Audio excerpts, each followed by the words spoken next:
morning. I still see some people entering, but let's already kick this thing off.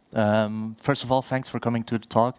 It's really appreciated. And if you attended Gregor's keynote before, let me just readjust this. If you attended Gregor's keynote before, he was talking more about cognitive load and the impact that's coming from platform teams.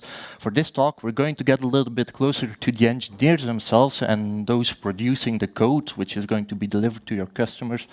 And we're also going to be seeing what we can do on that level to reduce the cognitive load and to improve the developer experience of our engineers. Maybe, let's see. Yeah, of course, this thing was working right until the moment I need to use it. Yeah, there we go. First, a little bit about myself. So my name is Tim Van Roeyen. I work as an enabling DevSecOps engineer for ING Belgium. And when people think of ING Belgium, your first thought might probably be it's a bank, it's going to be about mortgages, about products, transactions, and of course we do all of that. But we also have a very big IT department. Just for our Belgium tech department, we have a little bit over 1,600 engineers working. So that's a lot of code being written on a daily basis, right? That's also a lot of people struggling with the things that you struggle with, and a lot of opportunities for improvement as well. Specifically, I've had more than 10 years of experience in IT operations specifically, so you know, your incident to problem management, getting stuff live, breaking stuff in production, occasionally as well, setting up infrastructure, patching that, those kind of things. But that being said, those activities, they relate closely to DevOps, and that's what I want to start out with today. DevOps as a practice can be quite a loaded topic. Typically, it can evoke a lot of emotions, like what was also visible in Gregor's talk before. And in this case, I want to start out by showing you how DevOps has become increasingly popular in the last 10 or so years. Around the mid-2010s, the concept of having this big shift left where essentially your developers are going to do the operational work of your assets, so your infrastructure, etc. Essentially, you build it, you run it. And this has become more and more popular as time comes.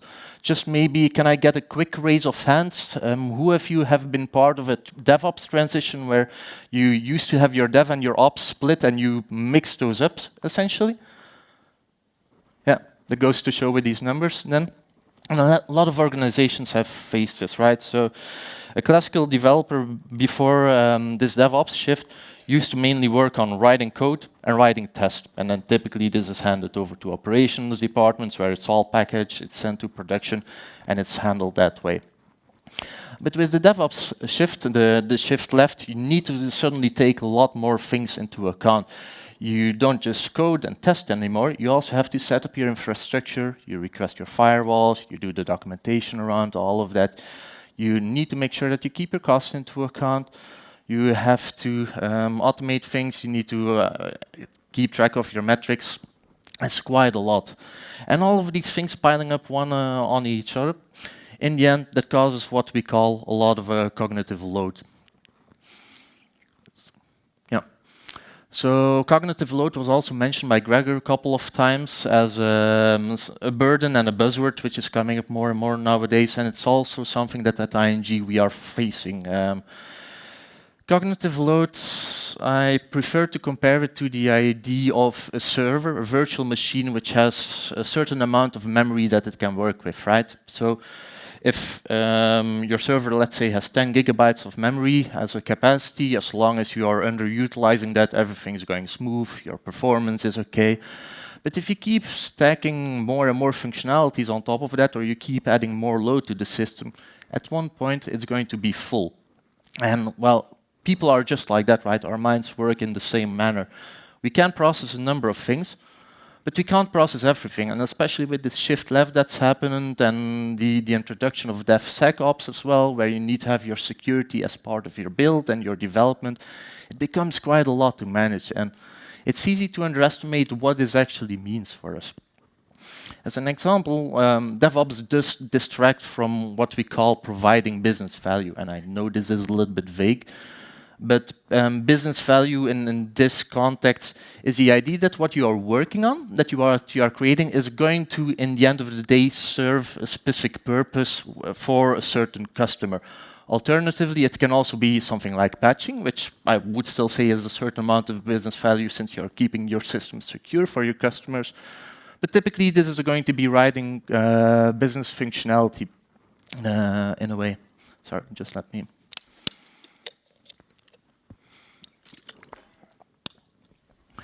Yeah, sorry. We did a research at ING to see how DevOps actually is working out for us and how much time we can spend on this business value. And as you can see on the graph on the top right, right there, we can only actually spend 30% of our time as developers working on writing code and writing these tests. So I don't have a number on how much this used to be before the DevOps transition, but that's only a really, really small part of the time that people actually manage to provide this business value and do the work that typically they enjoy doing. Most of developers prefer to write code and test. That's why DevOps also has a bit of a bad taste in some people's mouths, because it distracts from this. And we have the numbers to prove this as well, and I'll get into some more of those numbers later.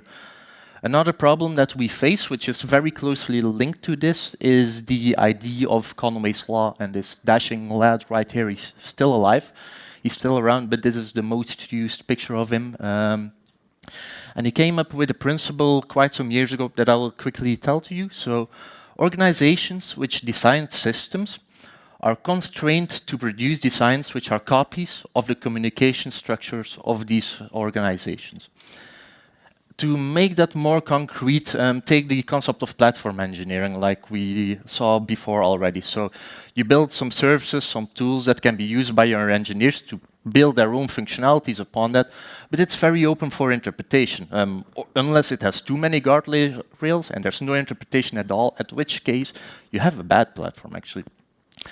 But these interpretations also mean that everybody is going to build on that platform in a completely different manner, and having to analyze that for your scope, having to look into how this platform fits your product, that takes a lot of time to work into, to read into and to work on, and that's part of what we call this cognitive load as well.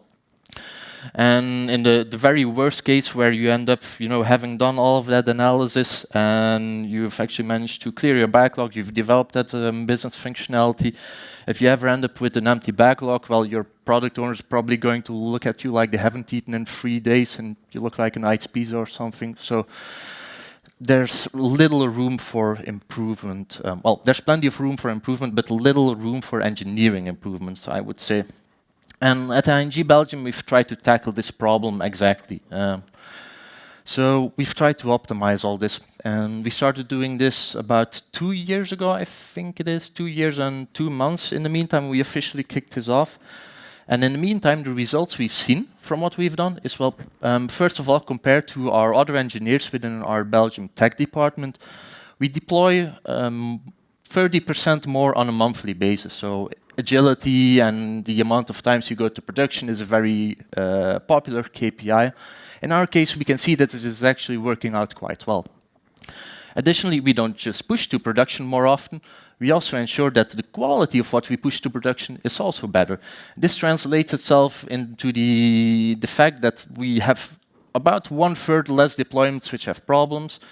The idea of a deployment with problem here being that you face problems along the way, be it your pipeline may be crashing or you're having incidents afterwards, but you still manage to go to production in the end of the day. But even then, we both see the frequency as well as the quality of our changes increasing. What's also nice on the people aspect is that we see that our engineers are very committed to the idea of efficiency and of productivity as well. And before 2 years ago, this was already at quite a high number, at 84%. And after we've started on trying to improve this, we've even managed to bump up this number to 94%. So we see that our engineers are very committed to the idea of improving the way they work and ensuring that what they can be delivered efficiently. So it's nice because it feels like what we're doing, it's rather optimized. And the nice thing, the cherry on top of this cake, is that we've managed to do all of this with just 3% of our engineering capacity. So you don't need to involve a lot of expensive consultants or, throw around your entire organization, introducing bunches of new teams. You can do this with relatively small investment, after all. So how we've done this? Well, first, let's maybe start with a little bit of theory. If you want to have an optimized IT landscape, there's a couple of team architectures, let's say, some recurring team types that come back. One of them is the enabling teams. It's the one that we'll be focusing on today, where the idea is actually that you have a team of engineers which is going to focus on coaching, on mentoring your engineers, but very important, please remember this, they do not do the work for the teams that they are enabling. And that's a core concept on all of this. The ownership of what is being built, it's still at your teams developing your code. So you're not going to shift back right. Additionally, it's a team topology which is set up to reduce our cognitive load. So we've talked about the cognitive load side on the platform side of thing when we looked at Gregor's keynote before. Your enabling teams are actually going to look at your stream-aligned teams, which we'll get back into later, and see how they can talk with your engineers to reduce their cognitive load, to make their lives easier. A second manner of making your lives easier would be the central operations team. The big difference between enabling teams and central operations here is that your enabling team is always going to be hands-off, while your central ops is a very hands-on team. So a central ops is essentially a shift right again. It's putting your dev and ops in separate teams again, with the drawback that you're going to create another silo between those teams, which can be quite inefficient. It also takes away this agency from your developers, which is one of the goals of DevOps that I still do believe in strongly. And indeed, it takes away the cognitive load, but it also means that you're going to be ineffective again. That's why the entire DevOps movement started as well, or well, one of the reasons of. A third archetype here is your center of expertise. Your center of expertise, your COE, are experts who are specializing on one technology and are going to look into how you can best make use of that technology. So they typically set some guidelines, and they also focus on these subjects to make sure that whoever needs them is able to most efficiently find the right way to the right documentation. But they are very distant from your teams typically, and your development teams need to approach your center of expertise, or they need to have a separate channel with the center of expertise in order to know what's going on in the day-to-day lives, whereas your enabling teams, again, they are there on a daily basis with your feature teams. So, as you've probably understood right now, the one of these three that we've been focusing on is enabling teams. And this is not something that ING Belgium has made up. This is coming from an actual book written by Matthew Skelton and Manuel P. called Team Topologies. Interestingly enough, Manuel P. was in Belgium a couple of weeks ago for DevOps Days in Antwerp. I don't know if anybody's been there. Sadly, I couldn't make it myself, where he's also been advocating the use of team topologies, which has been become increasingly popular in the last 5 years, I believe. I think there's another talk, but I don't fully remember the title of it at the this DevOps session as well. That's going to go into it. But we wanted to make sure that we introduce market best practices, right? We're not going to reinvent the wheel. That's not going to work out. And the team topologies talks about a few, well, team topologies to reuse the word, but let me show you in a graphical way. So a team topologies model typically goes into these 4 types of teams that you can work with. The classical team, the ones that you can see on these left bars, they are the stream-aligned teams, right? So these are your developers. These are the people who are going to be producing code. They're going to be producing your business value, and the functionalities that at the end of the day are going to be serving your customers. So this is probably the bulk of your workforce, let's call it. Then there's also the platform teams, which are going to be creating the tools and the services that can be used by your stream-aligned teams to make sure that they can deliver the functionality that they're expected to. It's a very classical model as well, especially interesting if you're working with scalable organizations, where your platform engineering can be scaled to multiple teams, since building a platform for one team doesn't really help out. There's also the complicated subsystem team. I'm not really going to go into that one right now. It's not the focus of this talk, and if you're interested in it, you can just approach me afterwards. We can have a small talk about it. But the fourth one on this is the enabling team. As you can see, it's a transversal team who's going to be working in a facilitating mode. Again, going to repeat, they are not going to do the work for your engineers. They're going to be facilitating for your teams across multiple teams. So specifically, we actually worked with two approaches when starting to introduce the concept of team topologies and enabling teams as part of that. The first of these was an engineering initiative as part of the mindset that we want to continuously improve, and this is what we call the channels enablers, channels being a domain with multiple capabilities on there. This one was quite broad and had the idea that 10% of the participating engineers' time could be used to work on improvements that you couldn't work on a day-by-day basis. Some concrete examples of this were, for example, green IT we worked on. We worked on right-sizing our environments, obviously. We also got together with our CISO office to see if we could improve the way of working, since we saw quite a bit of distance between our CISO teams and our day-to-day stream-aligned teams as well. So we tried to play an intermediary there as an enabling team too. And another one was that we worked on documentation, essentially. The main one, though, that I want to focus on now is a dedicated team, which has been a direct investment from the organization. It's this 3% that you might be remembering from before, which is called Hubble in the meantime. Funny enough, the entire team is in this room right now. I've got my two colleagues sitting there as well. And we've been focusing on being part of this structural improvement, and we've been doing this for a little bit over 2 years now in the meantime.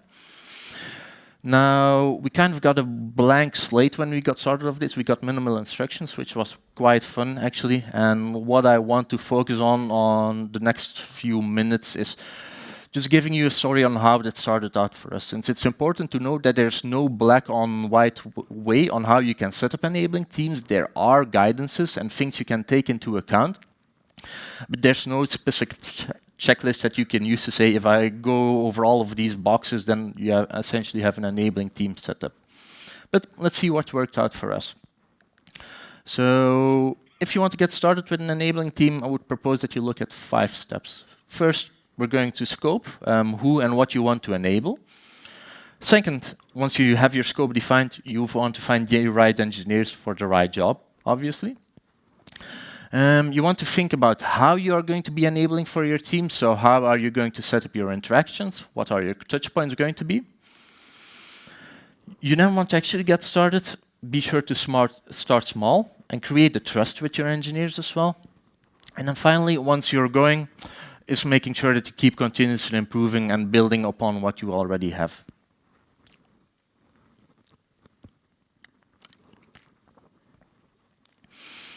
So let's look into the first of these, scoping who and what you want to enable.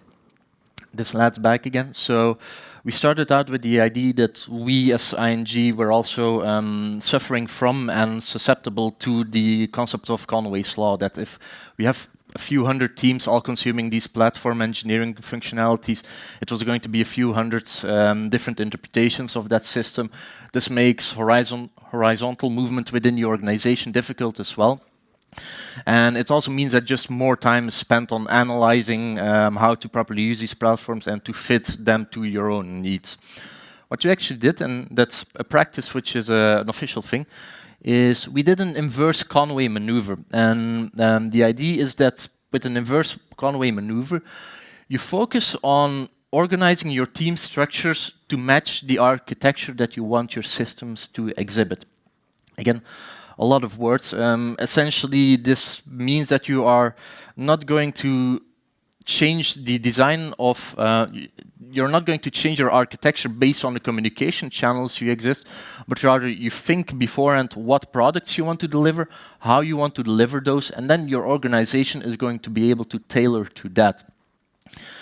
Specifically, what is meant for us in an operating model was that it looked a little bit like this. So we have a tech department, which we call Digital First in the meantime.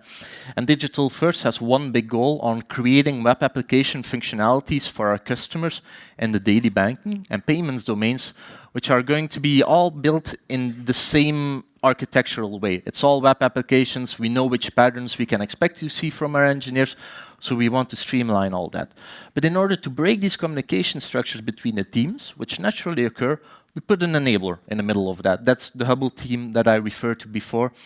And nowadays, I think we are working with 14 or so teams all in all, so we are enabling quite a lot of teams, right? And on top of that, there were already platform engineering capabilities that we can consume at ING. Again, 1,600 engineers just for Belgium. Internationally, that's a whole lot more. We can't really do with platform engineering, but it was important that we brought it into the picture. Then, once we knew who we're going to enable, these 14 teams working in this Digital First department on these web applications, we had to know what we were going to enable. And we focused on the DevOps way of working, so that's why I wanted to kick off with that as well, to make sure that you're well aware of the impact that it has. Specifically, we were going to focus on run activities, incident resolution, IT risk, and your deployment as well. Deployment, for example, being CI/CD, which was in the end making 33% of the effort that our teams were doing. So with the shift left, we noticed that out of this 100% of work, these 8 hours a day you have, about 2 to 3 hours of those are typically spent on the operational activities. And the goal was that with these 3% of time that we were investing, the 3% of capacity that we were investing, we were able to at least improve that 33% a little bit. And seeing that we made numbers such as 30% more deployments or 33% better quality of our deployments, I would say that worked out rather well, to be fair. So that's probably the right call we made there.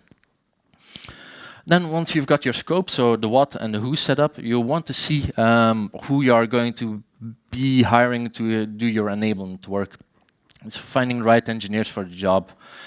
First of all, the engineers that you are going to assign to this, they need to have technical know-how. There's not really a way to get around that. You are going to be doing interpretations of what your developers are going to be working on.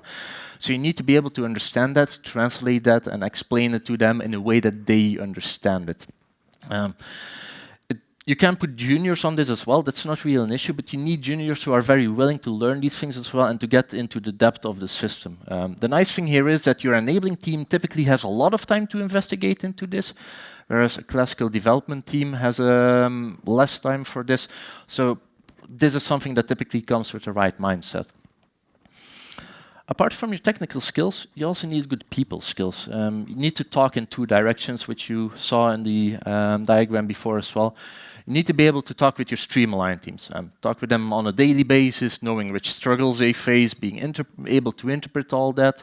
You need to be able to talk to your platform engineering teams as well, understand why they are creating specific platforms, what functionalities they are offering and why, and being able to relay that information between both of those parties as well. If your platform engineering team is going to be coming with a new functionality, sometimes your engineers might not be convinced of that functionality. So you need to be able to place yourself in their shoes to also be able to convince them to make use of the capabilities that exist. But it's also important to know what they are facing so you can make the right calls on what you're going to implement.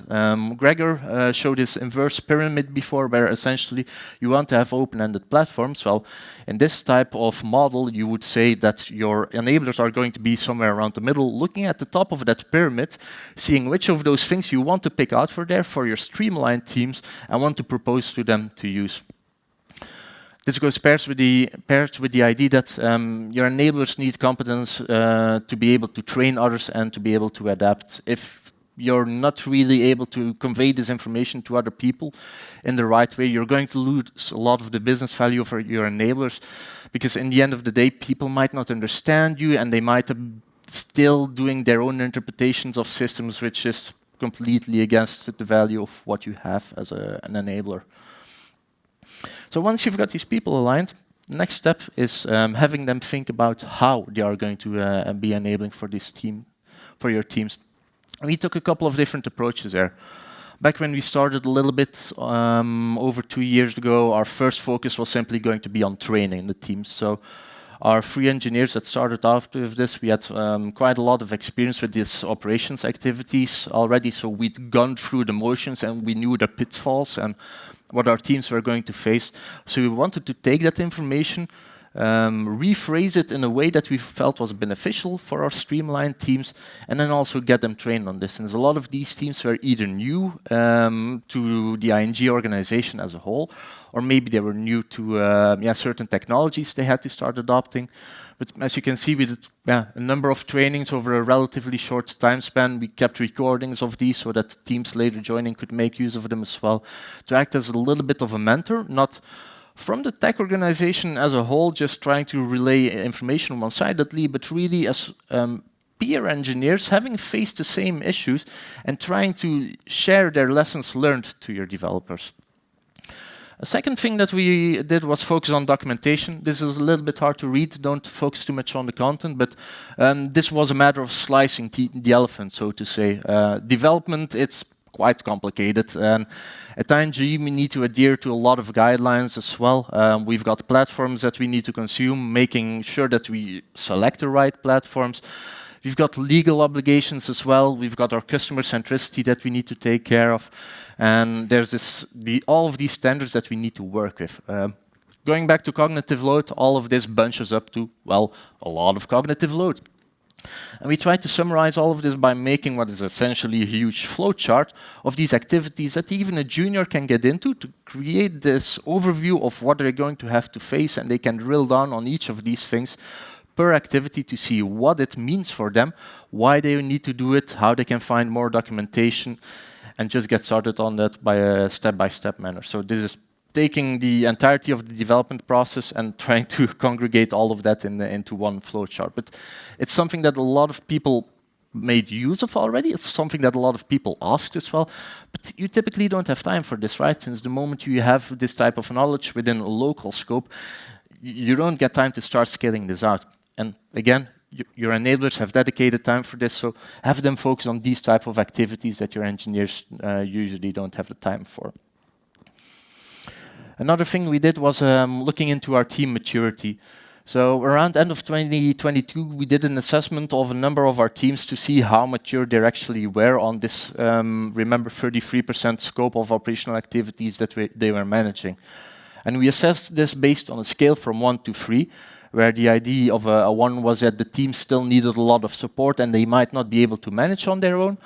The 2 meant that the teams could manage, but they needed a little bit of guidance here and there, but yeah, probably would be able to make do. And then teams of maturity level 3 were able to coach others as well. They could be seen as experts on these things as well, and be able to also train others if the need were. Be a little bit of a funny story. Back in the day when I started as an enabler myself in the Hubble team, one of the missions that we got was essentially that we had to make ourselves obsolete, which is a little bit funny to hear, like, okay, by that time, you need to make sure that we don't need you anymore. It's not a message that typically you're hoping to get, but it's a nice goal, since it gave us this kind of vision where we knew we had to improve on a number of things, and I'm still standing here as an enabler, so luckily they haven't scrapped us yet, but we've been able to focus on other things. And what was also nice as a result of the exercises that we've been doing is that even a team, the bottom one with the yellow bar over there, that started off later, was able to get to a very high level of maturity, partially thanks to coaching as well, but in a much shorter time than some of the older teams which had already been around. And the nice thing about all of this was that, we could make ourselves obsolete, and we could start focusing on these more technical projects or writing these documentations that you saw before, just by delegating in a way, or just making sure that the teams are self-steering enough by taking away this cognitive load and reducing it for them. So once you know what you're going to do, the hardest part comes, and that's actually going to be building that trust. And for us at the beginning, this was quite tough. We started small. We said to the teams, look, every Thursday, well, no, back then it was every Tuesday, but in the meantime, it's every Thursday from 10:30 to 11:30. We're still doing this. We keep an open door of 1 hour with our teams. And the concept of this open door is simply, if we have something we feel to share with you, we take a little bit of time for that. We present it in a very informal manner. We keep those recordings that you saw before, so the engineers could get back to it as well. But we didn't just want to be speaking. We also wanted to make sure that the engineers are speaking back to us on there. And this was quite tough in the beginning, to be fair. While we had organizational buy-in, it was still felt as reorganization to some people. And change doesn't always come easy to folks, and I imagine that at one point some teams might have experienced as a burden as well. It's one more call that you need to fit in your agenda, what users are going to serve them, but we persevered in the end. We really tried to bring enticing topics to our engineers as well, and as time moved on, we luckily saw people being more eager to come there. Sometimes we had to make sure that every team was represented in our open doors. But nowadays, it's become a much more interactive thing as well, and this is also feeding our backlog. In the meantime, it's something that you'll see in a future side as well. So we managed, through these open doors, in a way, to break the silos between our teams. And I know silos is a very popular term nowadays, and it sounds a little bit vague, but we do notice this behavior within this digital-first scope, where teams who typically don't interact with each other end up actually still talking to each other. They help each other out with issues, so we as enablers don't really need to come in between there as well. And that's very nice, and it still warms my heart every time that I see one engineer helping another one out in there. Something else we did was making sure that when engineers face issues or they are generic issues, like, for example, pipelines failing, we try to aggregate this information and we form a sort of front towards our platform engineering teams. If you're a platform engineering team and an engineer goes to complain to you that something's not working, a first reflex might be to think, well, the engineer just hasn't implemented it correctly. That's a classical way that platform engineering works. It makes complete sense. On the other hand, as Hubble, as the people integrating all these communication channels, if we see people facing an issue, we actually also actively reach out to the other engineers and we ask them if other people are facing the same issue. Because, you know, smoke and fire, if more people are facing the same issue, it's probably something generic, and we can make quite a strong message towards, for example, our platform engineering teams, saying that there's something generic going on, which makes sure that the incident resolution goes quicker, which means that we can deploy more often or deploy with less issues. And typically the engineers appreciate it as well if they can just rant to one person that they know very well and they take care of the official incident management that comes without it. So it's kind of a win-win situation here.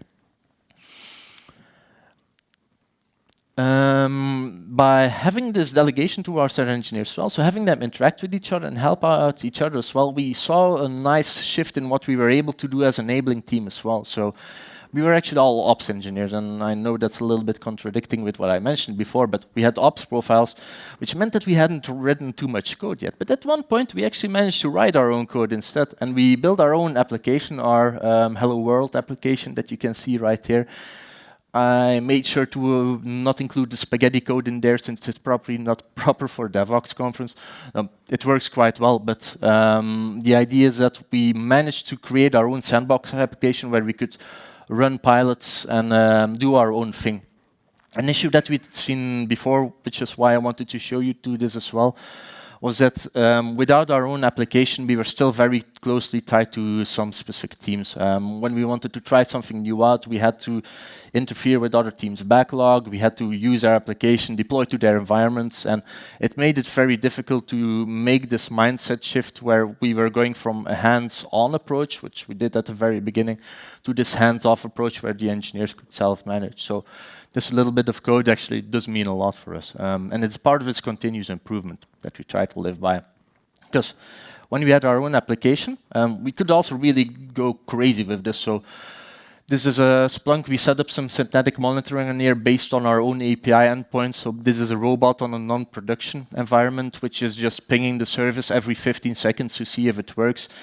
Not a lot of teams at ING use this approach because the tool is offered by platforms, but it's this kind of tool that you can use to improve things, and teams don't have time for these improvements. Where your enabler engineer comes in is that we can do a pilot on this, we can show it to the product owners, we can try to convince them of this as well, so that in the end it becomes part of a team's backlog rather than as some improvements, some technical debt which you postpone with months.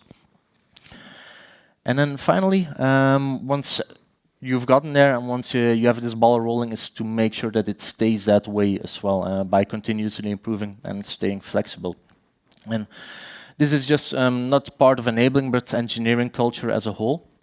So as an enabler, it's important that you stay in touch with your teams, right?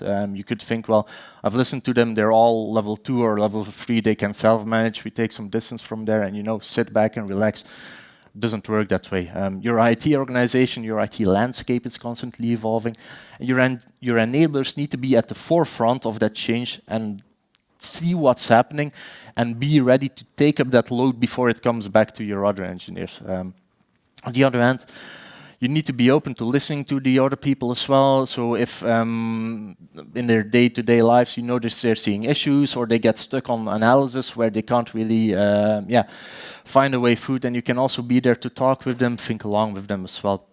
But for that, you need to get your outside-in best practices from your market. So you need to keep learning, which is typical for IT, right? By taking courses, reading books, going to DevOps. That's why the entire team is here today as well, actually, to make sure that we can get those practices in as well. We pilot them, we see would it be beneficial for our engineers, and then if we believe so, we can also scale it out to them. So let's summarize all of this that we've been seeing. So cognitive load is a result of DevOps and the need to change continuously. So engineers are becoming harder and harder with the time as you need to be able to process more things. And Gregor mentioned that you can build platforms which reduce cognitive load, but they still don't fully take it away. And all these different implementations and analysis, they take time. So what we did was we only spend a small amount of our time. Remember the big 30% of there, which we can actually use to deliver business functionality and work on features that you actually do want to work on. That's only a small part. So we need to optimize it. And Team Topologies actually gives us some guidance on this, on what they call quick flow as well. And in our case, by adopting some Team Topologies practices, we managed to see an improvement of more or less 30% if we need to spitball this. On this productivity of the engineers and the fast flow. We did this by making sure that as an enabling team, we found the common ground between our engineers, and we were facilitating this common ground with an engineering first initiative. So we weren't just a layer on top of the platform engineering teams, we were a layer on our stream aligned teams talking with platform engineering and making sure that all these interpretations were all different, were aligned. And then finally, once you've got going, once you've got your enablers and you're seeing your results, it's as basic as it goes. Don't really give up on that and don't just go for the quick wins. Take on bigger initiatives and don't be afraid to challenge yourself as well to see what you can still contribute on a larger scale, since you have the luxury of being dedicated for that. And that's something that you really want to make the most of by bringing your outside-in practices. If you would be more interested in Team Topologies, by the way, and don't fret about this entire diagram for the moment, there is a very nice quick reference sheet that you can find online. If you just Google Team Topologies, you can find it rather quickly. I've included URL as well. It's in the community materials. This is kind of a quick summary of the different types that you can talk about, the different team topologies, how they interact with each other. Concepts of cognitive load and Conway's maneuver are mentioned in there. So it gives you a quick glance in case after the day you do want to know more about team topologies. There's also a dedicated conference called Fast Flow Conference, which just paused sadly, but that's also a way that if you're interested into the ID, you can make use of it. But I think that's more or less everything that I've been wanting to mention. So if you want to reach out, I'll probably be at the ING booth. It's the one with the big orange candy box that people tend to flock to as well. So if there's a couple of things you want to check, you can just see me there. I don't know if there's anybody who wants to ask something for now. Any questions or not? No? Well, I guess you've been getting hungry, so then I'm not going to keep you away from your lunch. Thank you very much for your attention, and I hope that you have a very nice DevOps.